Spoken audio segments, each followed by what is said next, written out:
நான் நார்த் சாப்பாடுல இருந்து சவுத் சாப்பாடுக்காக மாறிட்டேன். நார்த் டு சவுத் மாறிட்டீங்க. ஆ இவங்க செய்யற சாப்பாடு எல்லாத்துலயும் புளி இருக்கும்.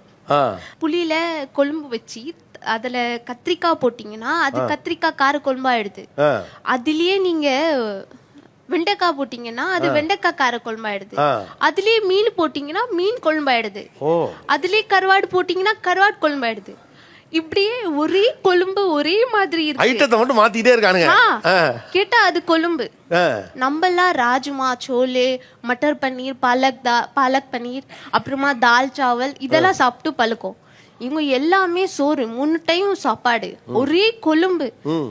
ரொம்ப கொஞ்சம் கஷ்டம். இப்பெல்லாம் நீங்க சாப்பிட்டு பழகிட்டீங்களா?